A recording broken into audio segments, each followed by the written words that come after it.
ठाकुर जी एक दिन खेल रहे सब सखान के संग, और खेलते खेलते इतने में श्रीदामा भागन लगो। ठाकुर जी बोले, ए श्रीदामा कहां को जा रहे है? श्रीदामा बोलो, लाला ससुराल जा रहा हूं अपनी। ठाकुर जी बोले, नंदगाम सुनो, बरसानो सुनो, वृंदावन सुनो, गोकुल सुनो, जे ससुराल कौन सा गांव है भैया? श्रीदामा हंस के बोलो, लाला ससुराल गांव को नाम ना है। तो बोले, फिर कहा है ससुराल?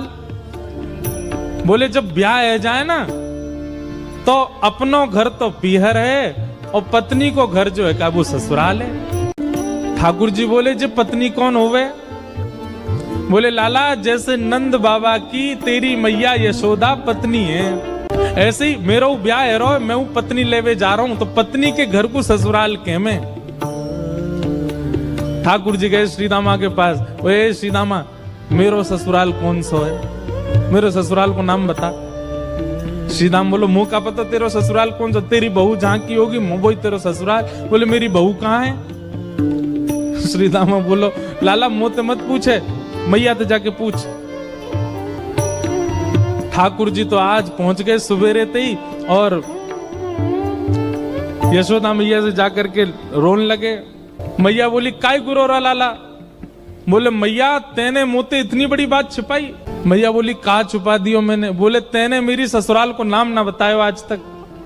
मैं 3.5 बरस को बूढ़ा हो, अभी तक मुंह मेरी ससुराल ना पता, और वो श्रीदामा अपनी ससुराल गए हो बहू लेवे।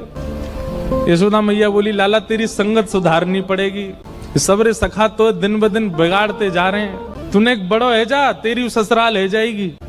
ठाकुर जी बोले, बड़े कैसे हूं मैं?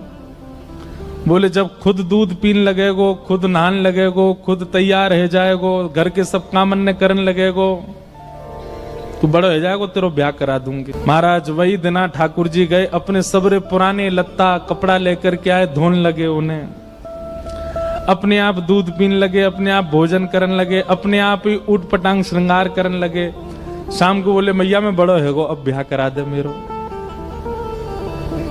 मैया बोली, वाह दिन में ही बड़ो है गो तू।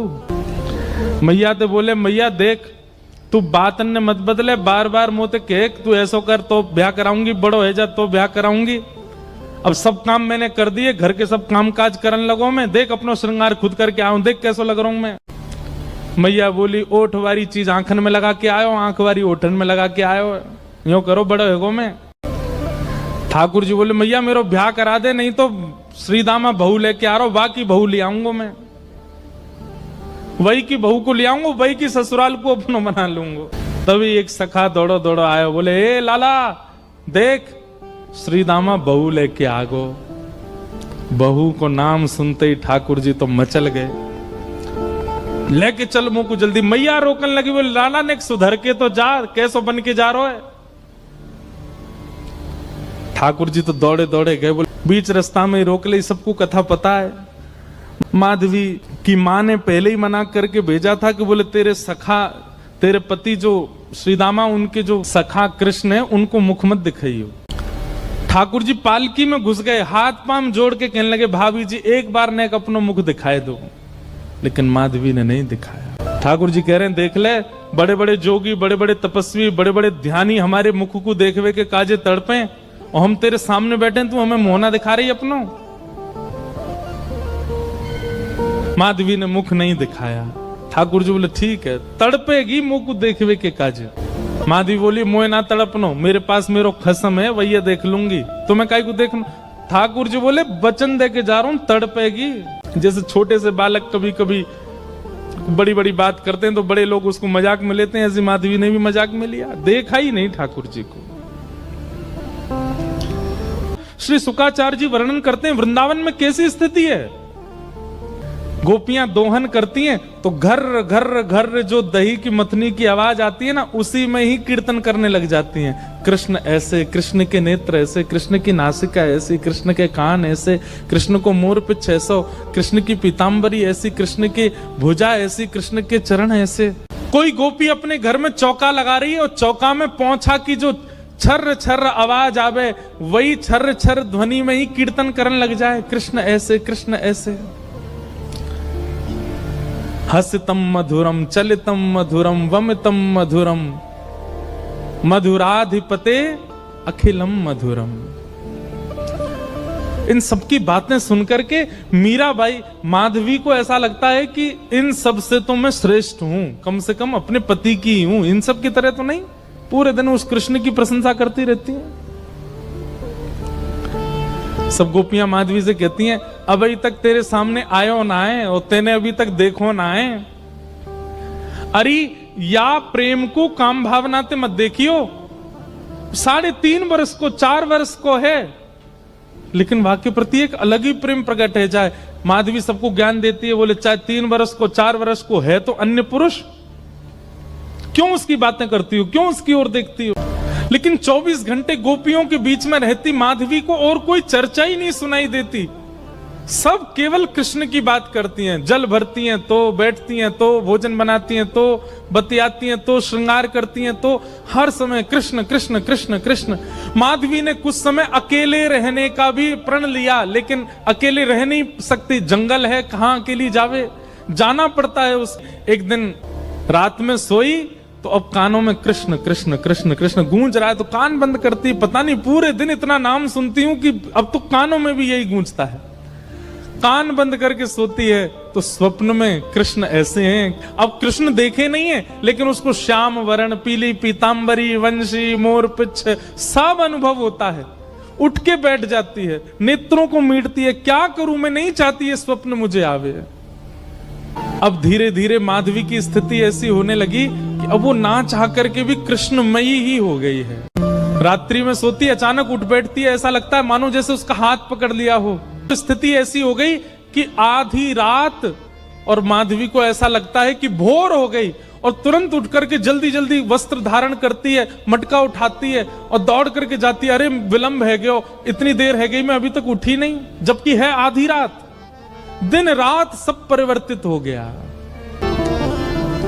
पहुंच गई यमुना तट, और यमुना तट जाकर के देखा एक भी गोपी नहीं है, तो माधवी को लगा कि मैं विलंब से आई हूं, सब शायद जल भर के चली गई हैं। जल भर के रोज जाती है माधवी, लेकिन आज पता नहीं उस पात्र में इतना भार कहां से आ गया कि स्वयं ही नहीं उठा पा रही है।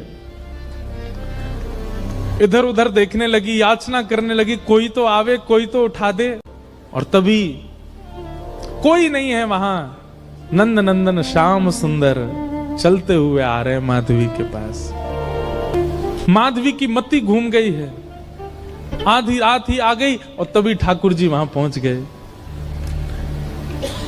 पहले तो चाल देखी तो चाल पर मोहित हुई, फिर जब वक्ष देखा तो वक्ष पर, जब हाथ देखे तो हाथ की चलन पर मोहित हो गई, और मुख देखा तो भूल गई सुध बुध। ठाकुर जी आए और आकर के मंद मुस्काए के बोले, हेरी गोपी उचाए ना पा रही, चल ले मैंने एक हाथ लगा दूं, उचाले याकू। और एक तरफ से माधवी ने मटकी पकड़ी और दूसरी तरफ से ठाकुर जी आकर के नन्हे से गोपाल जी ने जैसे ही हाथ लगाया मटकी उठने लगी, लेकिन मटकी पर नेक सहारा देते माधवी रख लेती, ऐसा नहीं। ठाकुर जी मटकी उछा के, जैसे जैसे मटकी उछ रही है वैसे वैसे ठाकुर जी लंबे होते जा रहे हैं, और बिल्कुल माधवी के नेत्रन के सामने आकर के खड़े है गए। कटाक्ष नेत्रों के सामने कोई गोपी टिक नहीं पाती, और माधवी को ठाकुर जी प्रत्यक्ष देख रहे हैं, सामने खड़े हैं कि। और वो एक क्षण के लिए जो रूप माधुरी का दर्शन हुआ, वो दर्शन देकर के ठाकुर जी खिलखिल करते हुए भाग गए वहां से। अब माधवी चाहती है कि पीछे भागे, लेकिन पैर स्तब्ध हो गए। माधवी चाहती है कि चिल्लाए कि रुक जाओ, पर बोल नहीं पा रही है। माधवी चाहती है कि इधर गए मैं नेत्र घुमा करके देख लूं, पर नेत्र घूम नहीं पा रहे। पूरा शरीर मानो जैसे एक स्थूल स्तब्ध एक मूर्तिमंत की तरह खड़ा हो गया है। केवल नेत्रों से अश्रु गिर रहे हैं, कुछ नहीं कर पा रही, बेसुध है माधवी। वहीं खड़ी रही तब तक जब तक भोर में गोपियां जल भरने नहीं आ गईं। अश्रु जलों से जल पूरा वस्त्र भीग चुके हैं माधवी के, और तभी सब गोपियां आई, आकर के देख, अरे ये माधवी ये पहले ही आ गई जल भरवे। सब ने जाकर के हिलाया, स्पर्श के बाद भी माधवी हिल नहीं पा रही है, बस नेत्र लाल पड़े हैं, अपलक नेत्र हैं और नेत्रों से केवल अश्रु गिर रहे हैं। बोलना चाहती है, कहना चाहती है, चिल्लाना चाहती है, किसी को पकड़ना चाहती है, पर कुछ नहीं कर पा रही है। तब एक गोपी गई और यमुना जल लेकर के जैसे ही माधवी के मुख पे छिड़को, माधवी तुरंत सचल जैसी हो गई और धड़ाम से मूर्छित होकर गिरी। गोपियां सब उसके चरण मसलने लगी, हाथ पकड़ने लगी, सिर सहलाने लगी और जैसे ही होश में आई, होश में आती बस रो रही है और पूछ रही है वो कहां है, मोहिनी मूरत सांवली सूरत, वो कहां है।